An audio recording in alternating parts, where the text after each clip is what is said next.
Hi there old school fans, I'm Dan, this is Old School Conditioning Training, and have we got an action-packed day for you. What are we doing? We are doing all things Victorian fitness. That's right, we are going to be travelling back in time 155 years ago, all the way to New York City. Yes, not only travelling back in time, but we're also travelling across the Atlantic to look at our first progression in the Victorian era dumbbell training system. That if you look below, you'll see it, the whole series. It's our first progression exercise since we looked at that last month. But not only that, as you've seen in the trailer earlier, we're going to be looking at how to use a speed ball. That goes back to the Victorian era, really in the 1870s as we know the speed ball today, first coming out with the rubberization, the galvanisation of rubber in the 1830s. So we're going to have a look at how to use that if you've got one in your gym. We're also going to be looking at hammer training, which is our first lesson of how to use hammers for training based on Indian club training introduced by Professor Harrison in his 1868 manual, Indian Clubs, Dumbbell and Sword Exercise Manual of 1868. We're also going to be looking at sabre fencing in the Victorian era. I'm not an instructor in that. The reason I put this in, it's a new hobby of mine. I love it. It keeps me active and it's another form of physical fitness and activity, and it's Victorian, so it's going in there. Hope you enjoy it.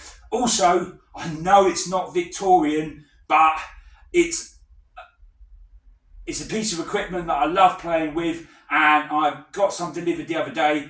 We're going to have a look at playing around with nunchuckers. I haven't touched these in 30 years, okay? All right, but they're good fun, all right, and it's another way of training your muscles without actually doing the real exercise, and they're really great fun. So, first thing we're going to do is go straight into the first progression exercise from William Wood's Manual of Gymnastics and Athletic Training. Okay then, Victorian dumbbell training fans, alright, let's have a look at the first progression exercise, and it's coming straight to you from Old School Conditioning Training from William Wood's Manual of Gymnastics and Athletic Exercise Manual, written in New York City in 1869, 154 years ago. So, it's pretty much like the last exercise in episode 16, lesson 15, where you're doing a dumbbell curl in a lunge position, but this time it's going to be a shoulder press. So it's going to be an add-on after that exercise, okay? William Wood said to start this exercise with between a 10 to 14 pound dumbbell, because again, you're going to be doing 5 to 50 reps, okay? It's harder than it sounds, okay? Your legs are going to get a hammering in this, even though it is a shoulder exercise, but it's not, it's a whole body exercise. So, put the dumbbell down, and we'll do the right side of the body first. So, lunge out, both feet facing forwards, all right, towards the dumbbell, pick up the dumbbell, left leg nice and straight, body straight, not leaning to one side or the other, but keep it nice and straight and not leaning forwards or backwards. Get the dumbbell up to the shoulder.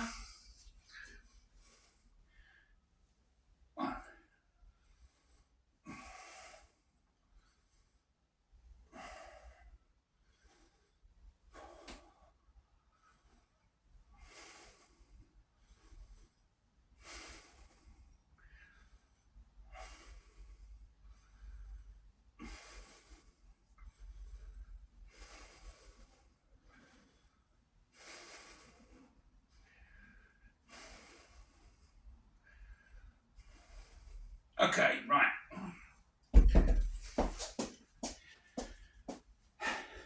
Once you've done the right hand side, go straight onto the left hand side without any rest. So,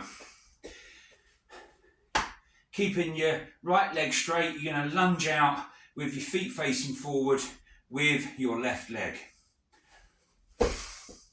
Into the lunge, pick up the dumbbell, Body nice and straight again.